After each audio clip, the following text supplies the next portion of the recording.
Hey, it's Lee for On Your Marks Wrestling, and I'm here with the NXT review for April 11th. This is a bit of a recap show from NXT TakeOver. So there's a lot of video packages and a lot of kind of replays of things. I'm going to skip a lot of that stuff and mostly focus on interviews, like backstage interviews that have been airing on WWE.com, but that you didn't necessarily see if you watch only the TV.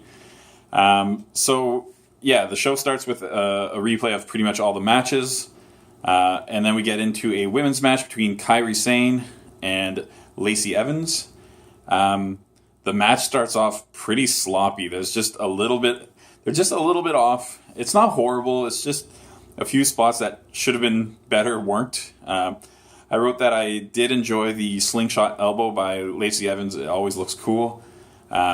At one point, Lacey Evans goes up to Kairi Sane and says, "Are you okay?" and holds her face up and then punches her in the face.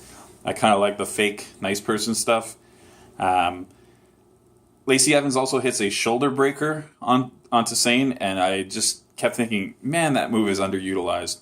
I remember Papa Shango used to use it as his finisher. I loved it. Eventually, there's a spear by Kairi Sane. She also hits a kabuki forearm for a near fall.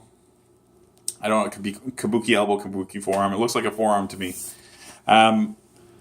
Eventually, Evans kind of fights back a little bit, but Kairi Sane hits a spinning back fist. Evans falls. Evans is a little further from the corner than she usually is for the insane elbow, but Sane still hits it. It just doesn't look quite as cool because she doesn't jump quite as high. She jumps more forward, and she gets the win. Evans dominated this match for a long time, so I suspect they're probably going to try to give her a little push. She's also wearing slightly different garb. She normally wears kind of sailor-looking outfits. I wonder if maybe it was kind of conflicting with Sane's outfit, so this time she's wearing more green. It was cool. It was fine. We get a replay of something that aired on WWE.com, I guess, with Kathy Kelly trying to interview the Undisputed Era along with Roderick Strong. She asks why Strong did what he did. Adam Cole's about to answer when Strong says, "I got this," and kind of whispers into Cole's ear, and then they just walk off and they don't explain themselves. Then we also see the Authors of Pain's debut and an interview backstage where they're asked about Paul Ellering, and they say he was in their last chapter, and his chapter ended at NXT. So basically they're moving on without Paul Ellering.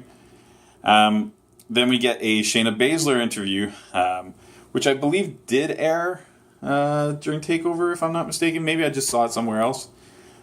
She says that there's no bandwagoners with her. She knows who was with her from the get-go and who wasn't. And she says that when asked about Ronda Rousey going for her match at WrestleMania, because this was from NXT TakeOver, she says, "We're just doing what we do. We fight. We live to fight." So that's all she basically had to say. Then we see Ember Moon's debut, and Ember Moon is interviewed backstage after that. And we see that she's excited to be there. She says, "The only thing I regret is that I'm leaving that monster Baszler with the rest of the NXT division, but they're strong women and they're gonna reign victorious." Again, there were a bunch of replays in between this. Not going to recap them. If you watch NXT TakeOver, you've seen them. If you didn't watch NXT TakeOver, shame on you. It was one of the greatest shows I've ever seen. Go watch it. The final match of the night is Heavy Machinery versus Moths and Sabatini. I wrote, I just really, really like Otis Dosovich. He's got an old school feel to him. He feels like pure 80s, early 90s. It's just nothing about him is modern, and I like it. Sabatini's dropkick I wrote is money. It's probably one of the prettiest dropkicks there are right now. And there's a lot of people with great dropkicks in the WWE, but his is really, really good. I wrote that. Actually, I wrote a name here that is not right. I wrote Strong, but I meant Moss. I said he took a weird shoulder bump. So normally when guys run into the corner, they'll go through the ropes and hit the post. Riddick Moss ran his shoulder right into the turnbuckle. It just looked different. It was fine. Dosovich eventually kind of runs wild. He hits a bunch of corner avalanches. He also does his worm thing for a near fall. at this, and then there's a kind of a little bit of a melee in the ring. All 4 guys are there, and then we hear we see these gigantic guys just kind of run down the ramp, and we realize it's War Machine, but they're calling them War Raiders now. I'm guessing they want to separate themselves from War Machine, the UFC fighter, who is a horrible, horrible person. I don't know, maybe. They jump in, they kind of destroy the 2 teams, they really dominate. They end up hitting Sabatini with, I believe, what their finisher is, which is one guy picks up another guy, and the other guy drops a leg drop on him. It looked good. They looked super strong. Crowd was loving them. Good debut.